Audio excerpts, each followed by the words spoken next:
A'udhu billahi minashshaitanir rajim. Bismillahirrahmanirrahim. Assalamu alaykum wa rahmatullahi wa barakatuh. Hurmatli huzur va tomoshabinlar, efirda imomdan sariq topshiruvi. Endi Payg'ambarimiz sallallohu alayhi va sallamning sunnati bo'yicha, Alloh taolaning buyrug'i bo'yicha biz ilm oluvni, ilm istawni davom etamiz. Ham bu topshiriqda da bizga shusha ülkada, shusha yo'lda inshaalloh imomlarimiz, ustozlarimiz bo'lishar. İmamlarımızga kelgende indi bugün bizde topşurda qonaqda Qozonimizning G'ayla masjidinin imam xatibi Rustam Hazrat Xayrulin. Rustam Hazrat, assalomu alaykum va rahmatullohi va barakatuh. Va alaykum assalom va rahmatullohi va barakatuh. Men endi magistr deb hamda boshqa regaliyalarni aytib turmadim. Inshaalloh javob berganda kishi boyda ilm darajasini anglab, endi bizga bir turli жылы хисләр уяныр, шуңа күрә сузмыйча башлап та җибәрәсем килә. Гаилә мәчете булгач, гаилә мәсьәләләренә тукталып үтәрбез хәзрәт. Беренче сораубыз ике кешедә, әти һәм иремдә минем өчен кадерле кешеләр. Гаиләм белән без әтиебездән еракта, төньякта яшибез. Ул өйгә кайтканны көтә, аңа инде 75 яшь. Минем кайтасым килә, ләкин ирем тагын берничә ел эшләргә тели. Миңа ничек булырга? Илем белән калыргамы, яки инде әти янына кайтыргамы? Нәрсә эшләргә дә белмим дип җавап биргәннәр. Рәхмәт, бик актуаль сорау, чөнки менә бик авыр сораулардан бит. Һәм кешеләр аны биргәндә чын күңелдән бирәләр, чөнки монда әти әни вазифасы да, ир вазифасы да, кем кая, кем беренче урында, кем икенче урында дигән нәрсәдән алына, һәм бездә динебез талабы буенча без аны аңларга һәм белергә тиешбез. Әлбәттә, кайбер хатын-кызлар аны кабул итмәскә мөмкин. Ләкин менә Аллаһның рәхмәте белән ират. Мәсәлән, менә ират гаиләнең башы, ул никах вакытында әйтә, риза булып алдым.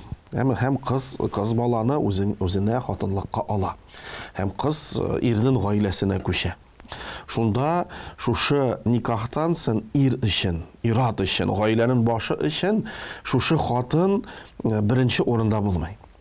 Ират өчен беренче урында аның әтисе, әнисе кала. Ягъни менә гаилә, хәзер ул үзенә гаиләне кырды, ләкин без аңларга тиешбез, гаилә ул зуррак. Мәсәлән, гаилә ул кем? Ул менә без, мин хатын, безнең балаларыбыз, аныкларыбыз, аныкның балалары. Һәм шулай безгә хәтле булган әти әниләребез, әби бабайларыбыз, әби бабайның да әти әниләре. Менә бу гаилә.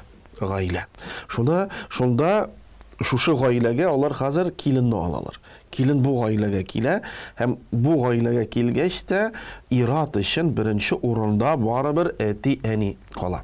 Шушы сорауны ират биргән булса, мин аны аңлатып бирер идем, что әйе, синең өчен иң беренче әти әниең, син әти әниеңне карарга тиешсең, әниең аяк астында җәннәт, шулай булырга тиеш. Бу сорауны хатын-кыз бирә.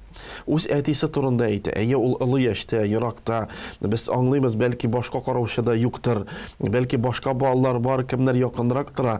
Чөнки ул барыбер без әти әниләрне карарга тиешбез. Ир булсак та, хатын-кыз булсак та. Менә хатыны никах вакытында риза булып чыктым дигәч, шушы мизгелдән ул гаиләгә керә, ирнең гаиләсенә керә, һәм аның өчен беренче урында ире була. Баллары да булмый, әти әнисе дә булмый, әби бабайлары да булмый, хәзрәт тә булмый, башкалар да булмый, беренче урында ират. Ул риза булып чыктым дигәч, ул ирнең менә ире кара дип әйтсә дә, кара булыр, ак булмас. Менә туллайым рәвештә ирен тыңлый, әлбәттә ир дингә каршы булган әйберләрне әйтсә, әлбәттә анда тыңламый, ләкин калганнарын тыңлый, үти. Һәм Расулыбыз саллаллаһу алейхи ва саллям нәрсә ди, әгәр дә хатын-кызның намазы бар, уразасы бар, һәм ирнең бәхил дигән сүзе бар икән, мин синнән риза дигән сүз, хатыны җәннәттә. Хатыны җәннәттә. Шуңа күрә монда шушы яшь парга нинди тәкъдим, нинди насихатлар без аңлыйбыз дөнья. Шунда бәлкем әгәр дә тагын 1-2 елга анда эштә каласыз икән, сез ирдән китәргә дигән, әти әнине карарга кирәк дигән сүз монда тормыйсыз, риза булып чыктыгыз. Менә шушы гаиләне сез саклыйсыз. Бәлкем әтигезне үзегезгә алыгыз, ирегез риза булса. Бәлки башка балалары, аныклары бардыр. Бәлки сезнең балаларыгыз үскән икән, ирегез белән белән сөйләшеп, әйдә әле менә җәйгелеккә бабай ягына барсыннар әле, бабайны карасыннар әле дип, бәлкем шулай сөйләшергә, ләкин сорау иремне калдырып, мин әти, әни янына бару, бу дөрес булмый. Хәтта Расулullah sallallahu aleyhi ve sellem нәрсә ди, тагын да авыррак. Әгәр дә хатын кыз өйдән чыга, ул иреннән рөхсәт сорарга тиеш. Рөхсәтсез чыга икән, ул аны өйгә кайтканчы фәрештәләр ләгънәт укый ди. Бик куркыныч. Хәзер безне карый торган хатын-кызлар, "Хәзрәт, нәрсә сөйлисең инде? Без бит менә феминизм, отты бит инде, без бит беренче урында. Ул миңа карарга тиеш, нишләп мин аларга карарга тиеш?" дип, шулай нитәләр. Әлбәттә, шайтан кытырткан, шайтан вәсвәсә иткән, урыннарны алыштырган, бутаган, ниткән, шуңа күрә күп гаиләләрдә тарала. Әле мин күбрәк акчашым дип әйтәчәк. Минем хәзрәт беләсеңме, мин директор. Ул нәрсә инде, ул менә мине йөртә, минем водитель. Менә Алла сакласын җәмәгать, бу дөнья фәни дөнья, без Алла каршына барырбыз, Алла каршында җавап бирербез. Һәм шунда менә ирен тыңладың икән, мәсәлән, шул ук Фиргауның хатынын искә алыйк. Фиргауның хатынын искә алыйк. Расулullah sallallahu aleyhi ve sellem нәрсә ди? Ул беренче җәннәткә керер ди. Чөнки Расулullah sallallahu aleyhi ve sellem дия белән җәннәткә кергәндә, ул аның диясен алып барыр һәм беренче җәннәткә керер. Фиргаун, мин Аллаһ дип истәгъфирулlah әйтүченең хатыны җәмәгать. Нә шуңа күрә синең ирең әллә кем, әллә нинди Фиргаун булса да, син муслимә хатын-кыз, син динне үтәргә тиешсең һәм шунда Алла бирсә җәннәт. Инде мондый сораулар әле күп булыр, буларга кайтасы теге кайчакта килми дә, чөнки менә шундый әйберләрне күрәчә, ләкин аңлатырга кирәк әлбәттә. Икенче бик кызыклы сорау, хәзрәт, үзем дә укыганда әле бу сорауны укыганда аптырап куйдым. Иренең әтисе мулла булмыйча, дип әйтгәндә, балаларына никах укыса, ул никах шын булып саналамы? Сүз уңайыннан никахта мәһәр турында да сүз булмады. Әйдәгез, бу сорауны икегә бүлик. Беренчесе, әлбәттә, менә әгәр дә никахны сиңа менә мулла дигән, имам дигән сертификаты булмаган дип әйтегез, шәһадәтнамәсе булмаган, яки гомумән бер мәчеттә дә имам булып тормаган кеше укыса, никах кабул буламы? Икенче сорау инде мәһәр дигән сүз чыккач, инде гомумән никахта нинди шартлар бар, шуларны кыскача гына искә төшереп үтсәк иде. Алланың рәхмәте белән әлбәттә без менә шундый сорауларны еш ишетә башладык. Мәсәлән, исем кушуда да башка мин әзрәк шаяртып, шул ук вакытта әз генә үпкәләп, менә безнең шабашканы тартып аласыз дип, мулланы шакыртмыйсыз дип, әзрәк шаяртып шулай җавап бирәбез, әлбәттә. Ләкин әйдәгез шаяртудан китик, чөнки бу гомер. Һәм Алла каршында без җавап бирүче, менә имам. Кем ул имам, ул указла, ягъни Алла каршында һәм халык каршында җавап бирүче. Җавап бирүче, аның бар вазифалары. Һәм элек, әгәр дә без инкилабка хәтле карасак, элек бөтен менә хәзер бит бөтен санауны ЗАГС алып бара. Элек бөтен санауны нәрсәләрен күпме кеше туган, язу, анарга кагаз бирү, кемнәр өйләнгән, никахны уку, анарга кагаз бирү, күмү, шул вафат булган бөтен менә саннарын нәрсәсен мәчетләр, ягъни хәзрәтләр алып бара иде. Әлбәттә, Совет чоры килгәч, ниткәч, бутагач, ЗАГС барлыкка килгән, һәм без менә 100 еллыгын бәйрәм иткән идек. Һәм шуннан соң хәзер хәзрәтләрдән, ширкәүләрдән, мәчетләрдән бу вазифаны тарттылар. Без теге бар шикелле, әмма бездә таныклык бирәбез, нитәбез, һәм шул ук вакытта юк шикелле. Ягъни хөкүмәт тарафыннан без кайбер мәсьәләләр чыккач, кайбер суд таныклыкны кабул итә, кайбер суд таныклыкны кабул итмәскә мөмкин. Ләкин барыбер шулай булса да, без менә никах, аның дәрәҗәсе зуррак, күбрәк булсын өчен, һәм менә никахның дәрәҗәсен төшермик җәмәгать.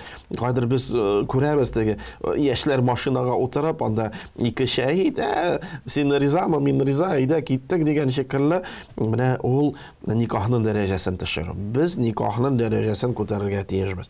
Официаль булган хәзрәтне чакырыйк, кемнең шәһәрәтнамәсе бар, кем Аллах алдында җавап бирүчән, кемнең мәчете белән имзалар куелган, нителгән, һәм кем менә шушы таныклыкны сезгә тапшыра, һәм сез хөкүмәт алдында да, Аллах алдында да кашан сорасалар, бу сезгә кем дип сез күрсәтә аласыз. Мәсәлән, шул ук хаҗга барганда сездән сорыйлар, кем бу? Бу минем хатыным. Таныклык кая? Сезгә никах укыдылармы? Әйе, безгә әти никах укыды. Хәзрәтләр, таныклык, нәрсә сорарга мөмкиннәр. Һәм хәтта хаҗга теге бер бүлмәгә сезне юк, сезгә бергә торырга ярамый, чөнки сезнең менә никахыгыз юк, чөнки мәсәлән Сауд Гарәбстан, аларда бит ул официаль рәвешендә һәм никахы юк икән, шушы парны бер бүлмәгә кертмәсләр. Никахны дәлилләр өчен таныклык кирәк. Аннары безгә киләләр, хәзрәт, безгә никах укыдылар, инде таныклыкны язып бирегез. Әлбәттә, без ярдәм итәр өчен аны язып бирергә дә мөмкинбез, ләкин кем укыды, кая укыды, шартлар туры килдеме, ничекме, без бит җавап бирүчән. Менә ул мәсьәлә бик шипитилне. Шуңа күрә шундый әтиләр без аңлыйбыз, аны күбрәк бу теге төрле фиркаларга кергән, кем хәзрәтләрне, нәрсә ул хәзрәт, ләкин аларга авыр булгач, аннары килә хәзрәт, ярдәм итегез, таныклык кирәк, безгә ходатайство кирәк, характеристикасы кирәк дип киләләр. Ләкин аныңча безне кешегә санамыйлар, теге безнең турында әллә нинди әкият сөйлиләр, нитәләр. Менә бу төрле секта дип әйтик, алардан Аллаһ Тәала сакласын. Шуңа күрә хөрмәтле яшьләр, хәтта әти әйтсә, мин үзем укыйм, нәрсә анда мулламы укысын дип, бу беренчедән тәкәбберлек, үзене ниндер башка кешедән биегрәк күрү. Без үзебезне биегрәк куймыйбыз, хәзрәтләр, ләкин аннары җавап бирәсе бар менә шушы таныклыклар. Чөнки һәрбер таныклыкта номер, кем укыды, кая укыды, ничәдә укыды, бөтенесе дәфтәрләргә языла, нитә, безгә Диния нәзарәте тарафыннан да шушы бөтенесе аннары тикшерелә. Шуңа күрә менә ул таләпне үтәргә кирәк. Бу бер.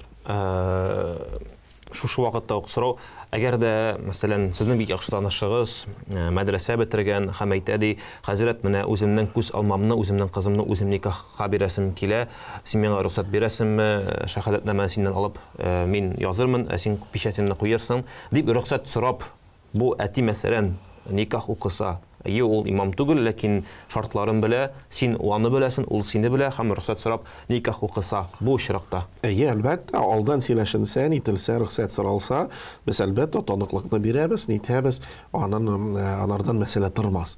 Ләкин менә бу әдәп ягыннан да, мәсәлән, хәтта мин хәзрәт буларак, мәсәлән, минем туганнарым анда әлмәтләрдә, шистайларда кая яшиләр һәм ашка чакыралар. Ашка чакыралар да, шунда мин ул яктагы хәзрәткә шалдыратам, әйтәм, хәзрәт, сез беләсез бит, минем туганнарым сездә яши, менә аш үткәрәләр, чакырдылар, мин шаяртып әйтәм, килеп укытып, садаканы сезгә калдырырмын, ярыймы дип, хәзрәт инде көлеп аңлап, әлбәттә ярый ди, менә бу әдәп, әлбәттә рөхсәт сорау ниту ул булырга тиеш, һәм иншалла шунда гаиләгә тагын күбрәк Алла Тәала бәрәкәтен бирер. Чөнки монда сорау бар иде, ул никах шын булып саналамы, ягъни теге куркалар, зина кылып яшәмибезме без, безнең никах бармы дип инде. Бар, әлбәттә, бу чөнки без юридик ягыннан аны сөйләшкән идек, шариат ягыннан анда Аллаһ Тәала таләпләрен куя. Иң беренчедән икесе дә мусульман булырга тиеш. Яме теге без никахларда ла илаһа илляллаһ Мухаммадур Расулуллаһны әйттерәбез, чөнки йөрәкне ачып, анда иман бармы, юкмы, без аны күрә алмыйбыз. Безгә шушы тел белән әйтү, әлбәттә, җитә Аллаһның рәхмәте. Һәм күрәбез теге кайчан катнаш гаиләләр, ул вакытта шушы катнаш гаиләләрдән дә аңлатып, вагазлап, без шушы бер диндә булырга тиешсез, ла илаһа илляллаһ Мухаммадур Расулуллаһ әйтергә тиешсез дип, кемдер көлә, хәзрәт, ул бит сез укыр өчен генә әйтә инде, аннары аны нитми, җәмәгать, без аны белмибез. Менә Аллаһ Тәала әйтте, иманлы булсын. Безгә иманның шарты нәрсә? Тел белән әйтсен, йөрәк белән ышансын, йөрәкне ачып булмый, аннары тел белән әйтсен. Менә тел белән әйтте икән, без анарга ышанабыз. Икенчесе, әлбәттә, ул шартларга да керми, ул шартлардан да биегрәк дип әйтик, ул әти әнинең фатихасы. Кайбер яшьләр булгалы теге ни каршы, әти каршы, качып, мәчеткә киләләр, хәзрәт, безгә никах укыгыз. әти әниләрегез алар Сибирдә, алар анда кайларда, алар Марска күчкән, әллә нинди әкият кенә ишетмибез җәмәгать, ләкин никахның дәрәҗәсен төшермик. Чөнки менә әти әнинең фатихасы ул бик мөһим. Әни бит ул китми. Сез бәбине тапкач кая киләсез? Кем ярдәмгә килә? Әни килә. Әнигезгә нинди күз белән карарсыз? Әни менә без сине никахка чакырмадык, бәбине карарга ярдәм ит дип. Әмма әлбәттә әни ярдәм итәр. Ул сез аның кызы, аның нәрсәсе, аның малае менә шартка кермәсә дә шарттан биегрәк һәм тагын нәрсәсе ул риза белән кабул, ягъни мин риза булып чыктым, риза булып алдым. Ризалык теге кайбер вакыт әйтәләр, сез мусульманнар көчләп бирәсез, сорамыйча укыйсыз. Юк. Әгәр дә сорамыйча ризалыгын нитәләр икән һәм ул каршы икән, ул никахтан китмәс. Алла Тәала сакласын, шуңа күрә риза. Әгәр дә ул дәшми тора икән, аның ризамы юкмы? Расулыбыз әйтә, дәшми икән риза дигән, чөнки кызлар ояла. Шунда әгәр дә сез каршы икән, сез мин юк, мин каршы дип әйтегез. Әйтегез, бер мулла да каршы булган никахны укымас. Һәм шулай ук мәхер ул нәрсә, ул бүләк, кыз бала булачак иреннән бүләк сорарга тиеш. Шаяртып әйтәм, инде самолетны сорасагыз да була. Ну самолет сорагач, ул самолетка утырып китмәсен генә булачак кияү. Шуны менә әлбәттә сак, юрганга карап аякны сузарга. Һәм мәхер ул ике төрле була. Берсе шунда ук бирә торган, һәм берсе сузып бирә торган. Мәсәлән, кемдер зуррак әйбер сораган, ире бүген үк аны бирә алмый, ләкин әйтә, мин 10 ел эчендәме, кашанмы аны биреп битерермен дигән шикелле.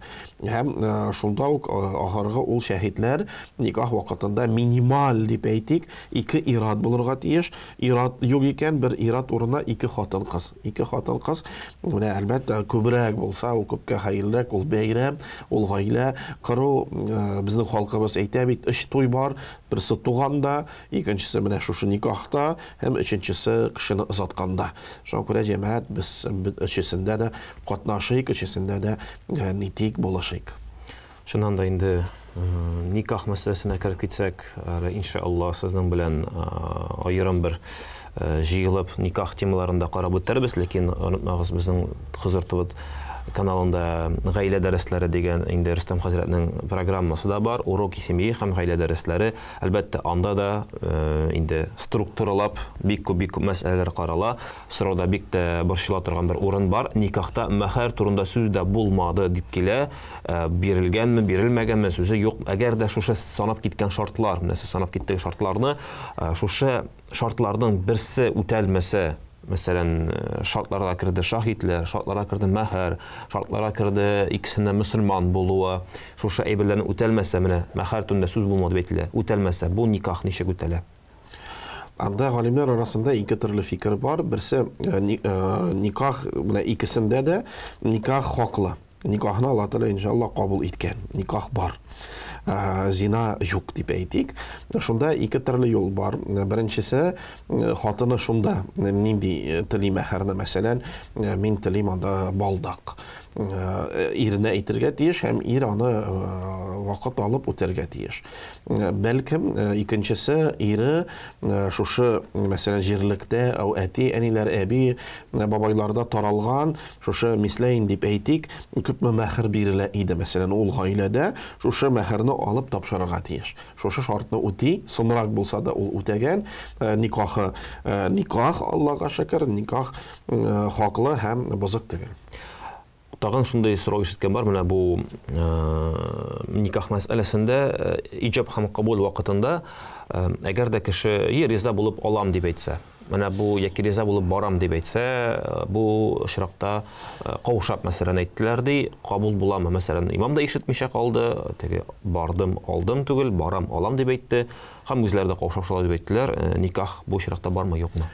Никах Алла бирсә бары, шулай ук алар риза булып алдым, чыктым дип бер-берсенә әйтергә тиеш. Юк, алам дип әйтсә. Никах вакытында әгәр дә алам дигән булса, киләчәктә, ягъни кашандыр ала, шунда әлбәттә никахкан булмаска да мөмкин, ләкин кашан искә төште, каралы без Хозур ТВ-дан карадык, хәзрәт алдым дип әйтергә тиеш иде. Мин бит шулай әйттем микән, ничек әйттем микән, хәтерләми, ялгыш дигәсе булса, ул вакытта Алла бирсә никах никахтан китә, ләкин йөрәктә шик калмас өчен алдым, чыктым дип кабатлап әйтсеннәр.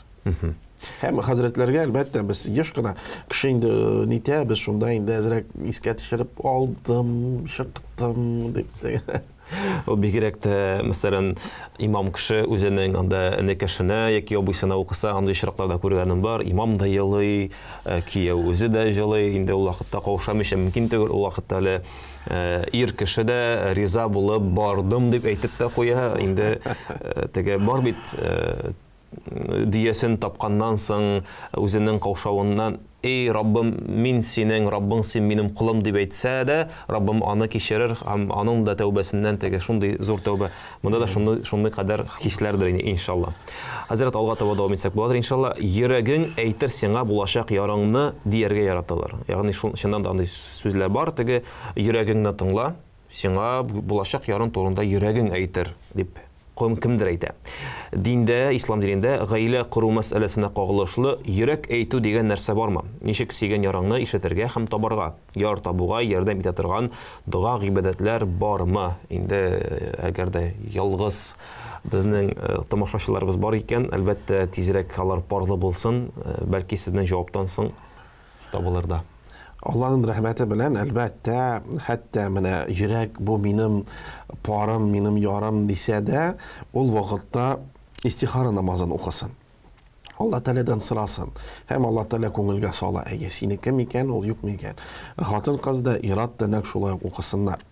Әлбәттә дугалар бар һәм иншалла шунда аерым теге үзегез бәлки төннә уянып, шушы төнге намазларын укып, кулларын күтәреп, я Раббым, миңа менә нинди шартлары белән телисез икән, анда шундый күзле, шундый нәрсәләр, шундый бир дип, я Раббым дип, әлбәттә Алла Тәалә дуганы кабул итә һәм бирә иншалла. Һәм шулай ук Аллага шөкер, менә мәчетләр каршында бар шушы таныштыру үзәкләре, мәсәлән, безнең гаилә мәчетебез каршында да таныштыру үзәге бар. Килегез, әлбәттә анда менә шушы ярдәмчеләребез сезгә ярдәм итәрләр һәм иншалла сез үзегезгә парны табырсыз.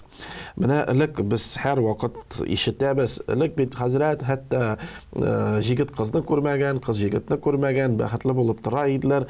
Менә элек тә без шикелле яшьләр иде бит. Менә сез үзегезгә күз алдыгызга китерегез, күрмәде дигән сүз. Күрмәде. Күрә иде бит. Ул барыбер ничектер качып, ишетә инде әти әнисе, уйлый фикерле, улым, ничек уйлыйсың, нәрсә улым, менә синең хатының фулан кешенең кызы, җигет бит анда атка утырып, төннә булса да барып тәрәзәдән карап, кем микән икән ул дип, шунда нитә иделәр. Әлбәттә, шунда ук мәсәлән орлау мәсьәләләре дә була иде. Ул бит күреп, нитеп, шуны сөйләшеп бит теге көчләп нәрсә булмаган бит, барыбер орлап алып китү, мәсәлән, еш кына ишетелә, безнең бабай әбине орлап китергән, бәхетле булып торганнар, шунда бит кыз да мин риза инде орла дип, җигеткә дә ошаган, шуңа күрә менә күңел дигән сүз, ул әлбәттә бар. Ләкин менә монда мәхәббәт мәсьәләсе. Мәхәббәт мәсьәләсе дин әлбәттә безнең әйтә, мәхәббәт аннан соң килә. Аннан соң килә. Һәм чынлыкта җәмәгать менә күпме сез күбрәк торасыз, шу хатлы күбрәк итеп бер-берегезне яратасыз, шушы мәхәббәт үсә. Менә ул мәсьәләне әлбәттә сез шушы күңел сизә дигән нәрсәләр белән бутамагыз. Хәзрәт, менә безнең бит арада әле мәхәббәт юк, мәхәббәт аннары булыр. Чөнки никахка хатлы тотынырга да, үбәргә дә, кочакларга да, гафу йокларга да бөтенесе ярамый, бөтенесе гынах, һәм Алла Тәалә шулардан сакласын. Амин, шулай булсын да. Инде алга таба китсәк, исламда хатын кызга кияүгә чыгу һәм бала табу мәҗбүриме дип килгән. Әйдәгез инде сорауны үзгәртик. Әзрәк кенә исламда ир атка да өйләнергә һәм хатын кызга да кияүгә чыгуга мәҗбүриме? Никах төрләре, алар әлбәттә никахлы булу тиеш. Ләкин менә никахлар, аларның төрләре бар. Без менә гаилә дәресләрен турында сөйләшәбез. Мәсәлән, бар макрух, ягъни ярамый торган никах. Нинди никах ул? Мәсәлән, шул ират кем менә үзенең тота алмый, бөтенесен кыйный, хәзер хатынны үзенә алса, өйләнсә, хатынын да кыйнар дип, менә бу кешегә әлбәттә тынычланганчы, әзрәк теге үзене кулга алганчы, тәртипкә килгәнче, аларга өйләнү гынах. Allah сакласын. Гынах. Мәсәлән, өйләнмәүдә гынах бар. Мәсәлән, аларга фарыз, ваҗиб дип әйтик, кем менә курка зина кылырмын, менә кулактан да парлары жыга башлады, инде нитә алмыйм дип, менә аларга өйләнү мәҗбүри. Мәҗбүри кияүгә чыгу мәҗбүри. Һәм гомумән дин ягыннан әлбәттә бөтенесе өйләнешкән, булырга тиеш һәм сорауга кайтып, әйе, менә хәзер кызларга кияүгә чыкмасаң да ярый, өйләнмәсәң дә ярый дисәң, әллә нәрсә без гомумән өйләнми халык инде теге 40-ларга Булай да узды. Яшьләр артты. Шуңа күрә бу бик куркыныч, өйләнү һәм бала табу мәҗбүри. Өйләнегез, кияүгә чыгыгыз, балаларны табыгыз. Бу тагын да яхшы җавап булгандыр инде иншалла. Шуннан да менә сорауның икенче өлеше бар. Бала табу мәҗбүриме дигән сорау инде ул юкка гына язмаганнардыр. Шуннан да хәзер бит бар. Child free. Теге балаларсыз яшәү. Child free дип әйтә ала буга инде ул.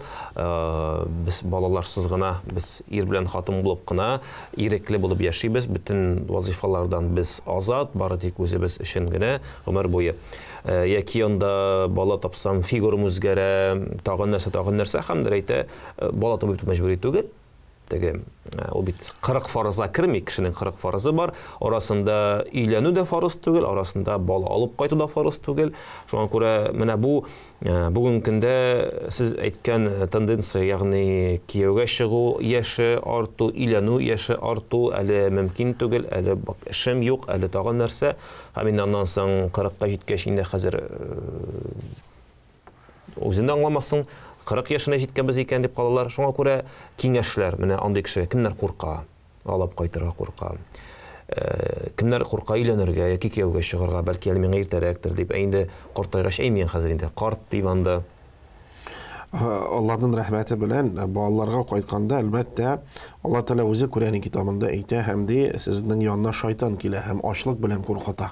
Мәсәлән, шул фигура белән куркыта, башка әйберләр белән куркыта, ләкин Алла Тәала нәрсә ди? Мин бирүче дә, мин ризыкны бирүче дә, фигураны да бирүче дә, бөтенесен хәл итүче дә Аллаһ үзе. Шуңа күрә Алла баланы биргән икән, шушы баланы алдыру, ул гынах, зур гынах, Алла Тәала сакласын, үтерү дигән мәгънәдә килә. Мәсәлән, бер хәзрәт янына бер кеше килә, бер пар, кемнең берничә баласы да бар, һәм тан балага уздылар. Шул хәзрәттән сорыйлар: "Хәзрәт, безгә рөхсәт бирегез, хәзер балалар бик күп, инде нишләргә, бу баланы үстерергә рөхсәт бирегез" ди. Хәзрәт нәрсә ди? Бик хикмәт иясе булгандыр. Ярар ди, менә бу кызыгызга ничә яшь? 12 ди. Менә аны үтерегез ди, бу баланы табыгыз ди. Нишләп, хәзрәт, син нәрсә әйтәсең? Бу кыз бала бит яшәде инде, 12 яшь ел яшәде. Бу бала әле бу дөньяны да күрмәде. Шуңа күрә бу бала хәтта бу 12 елда бу дөньяда яшәсен. Шунда әнисе җылады, әтисе җылады. Шуңа күрә җәмәгать бала алдыру гына. Икенчедән, менә өйләнмәү, кияүгә чыкмау, әлбәттә, хәзерге вакытта без бик специфик шундый ситуация дип әйтик. Кашан аны бит баланы өйләндерү, баланы кияүгә бирү, ул әти әнинең вазифасы. Әти әни шул вазифаны үтәми. Балалар үзләре калган. Баштан теге әйтәләр бит, дурак баш белән өйләнмәсәң, кияүгә чыкмасаң, аннары булмый дигән шикелле. Хәзер яше бара, укый, нитә, квартира алган, машина алган, хәзер нәрсәгә өйләнү, нәрсәгә кияүгә чыгу дигән, үзем өчен торам, намаз бит укыйм, мин хәзрәт, ураза тотам, хаҗга йөрим, нәрсәгә? Тан кемдер монда килеп носкиларын ташлап йөрсенме дип. Шунда менә җәмәгать әлбәттә бар бу дөнья. Һәм Пәйгамбәрбез саллаллаһу алейһи ва сәлләм нәрсә ди? Сез ди өйләнегез, балаларыгызны табыгыз, күбәегез ди. Чөнки кыямәттә без бик күп булырбыз, Алла бирсә.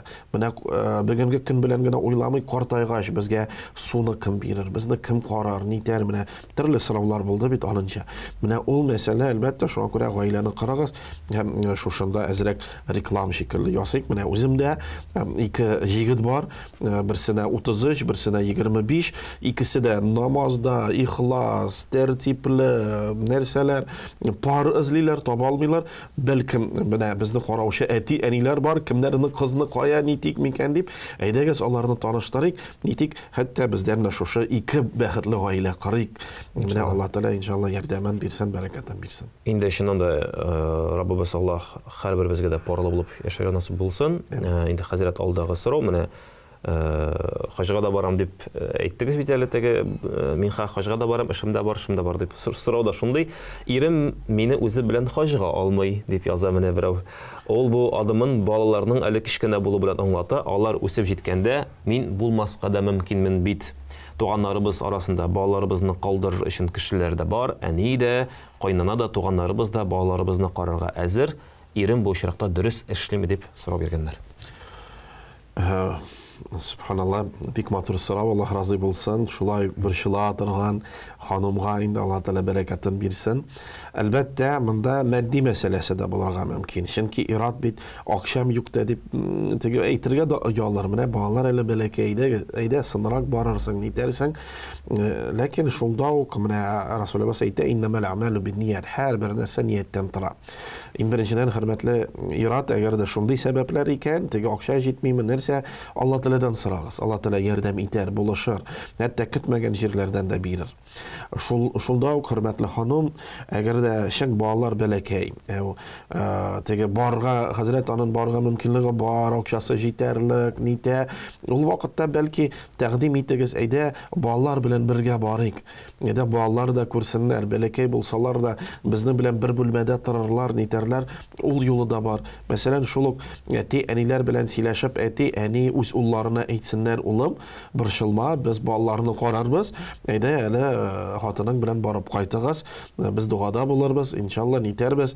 Икенче елны безне дә җибәрерсез дип дигән мәгънәдә шунда үзегез генә нитеп, сезгә бит ирегез җавап бирде, сез шул җавапны алдыгыз, ләкин үз фикерегезне әйттегез, мин каршы алып барсаң бик рәхмәтле булырмын. Әйдә әти әниләр дә әйтсен. Һәм сез бит муен, хөрмәтле ханым, һәм сез матур итеп нитеп нитсәгез, әлбәттә бу теге әзрәк бәлки аннары шушыны кисәрләр, кайнана белән килен спорлашалар. Һәм шунда кайнана нәрсә ди, менә улым килгәч бөтен нәрсәне сөйләрмен ди. Килен дә инде ул теге телле булгандыр. Ярар, әни ди, сез басып сөйләсәгез, мин ятып сөйләрмен дип. Шуңа күрә ирегезнең фикерне үзгәртеп була, сез борчылмагыз, нитмәгез. Әгәр дә матди мөмкинлекләр бар, вакыт мөмкинлекләр бар, әлбәттә, аны иншалла ирегез үтәр дип ышанабыз. Амин, шулай булсында инде алдагы сорау. Ир үзенең элеккеге хатыны белән аралаша. Инде менә хәзергесенә мондай очракта нәрсә эшләргә? Ягъни аерылышкан хатыны бар, инде икенче хатын белән яши, элеккеге хатыны белән һаман да аралаша. Бу дин күзлегеннән дөресме дип сорау бирелә.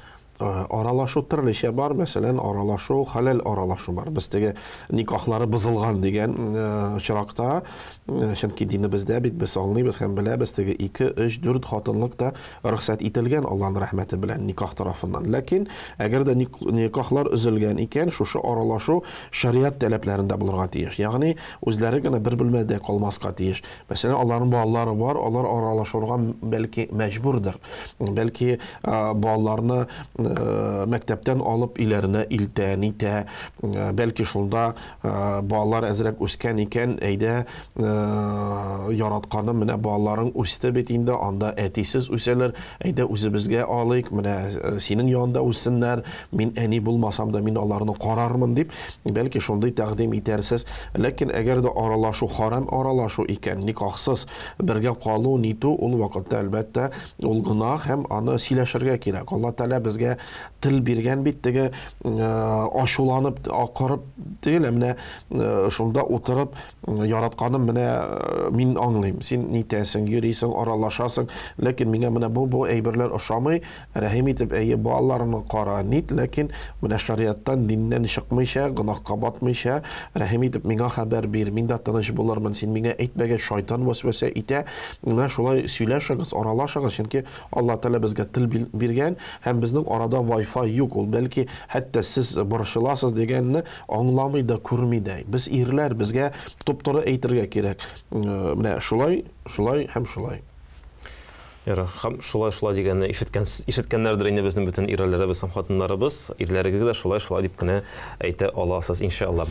Хәзрәт, алга таба кызыклы сорау. Бала тапканда мөселман хатын-кызларның гынахлары ярлыккана дип килә. Бу чыннан да дөресме һәм бетәме? тик бүтән гынахларда дип.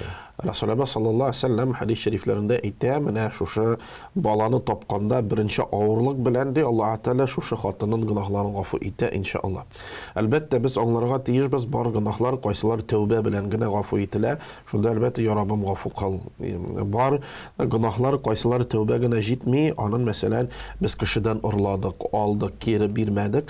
Менә аны кире биргән иншаллах Тәала безне гафу итми. Шуңа күрә менә бу төрле гынахларны карарга кирәк. Әлбәттә һәм ин зур гынах ул Раббыбыз Аллаһка тиңдәш кылу, мәсәлән, Аллаһ янында тан илаһи затлар бар дип әйтүләр, менә мифологиялар, нәрсәләр, әлбәттә ул гынах һәм Аллаһ Тәала аны гафу итмәс. Хәтта Аллаһ Тәала менә шуң зур тәүбә кирәк булыр. Шуңа күрә әйе, әниләр, сезнең аяк астында җәннәт һәм беренче менә шушы баланы тапканда беренче авырты белән Аллаһ Тәала гафу итә. Иншалла шулай булсын да, менә сезгә инде алдагы сорауга җавап, исламда хатын-кызга кияүгә чыгу һәм бала табу мәҗбүриме дигән сорауга бу очракта җавап, әлбәттә, табыгыз, чөнки менә бит әле генә хәзрәт әйтте, гынахлар ярылкана диде. Шуңа күрә инде шушындый яхшы нотада хәзрәт, иншалла инде без программаны тәмамларбыз. Вакытыбыз чыгып килә, шуңа күрә инде бүген монда килгәнегез өчен сорауларга җавап кайтаргыныз өчен сезгә Аллаһның рәхмәте булсын. Инде нәтиҗә ясап, чыннан да хөрмәтле тамашачыларыбыз, гаилә курыйк, гаиләле булыйк. Әти-әниләре безгә оныклар бүләк итик, аларда әти-әни генә түгел, әби-бабай дигән зур статуска да күтәрик, үзебездә әти-әни дигән статуслар алыйк. Һәм инде әлбәттә шушы гаиләдә дин кануннары буенча бер-берегезгә илфәт, мәхәббәт белән яшәргә насыйп булсын. Сау булашабыз, белән Рөстәм хәзрәт. Ассаламу алейкум ва рахматуллаһи ва баракатуһ. Ва алейкум ассалам ва рахматуллаһи ва баракатуһ. Хөрмәтле Хызыр ТВ тамашачылары, исегезгә төшерәбез, бездә бүген кунакта Казаныбызның гаилә мәчетенең имам хатибы, гаилә мәсьәләләре буенча инде зур белгеч, китаплар авторы Рөстәм хәзрәт Хәйруллин иде. Раббыбыз Аллаһ аңа тагы да югары гыйлемнәр алып, монда килеп безнең белән уртаклашырга насыйп итсен. Әлегә сезнең белән сау булашып торабыз. Ассаламу алейкум ва рахматуллаһи ва баракатуһ.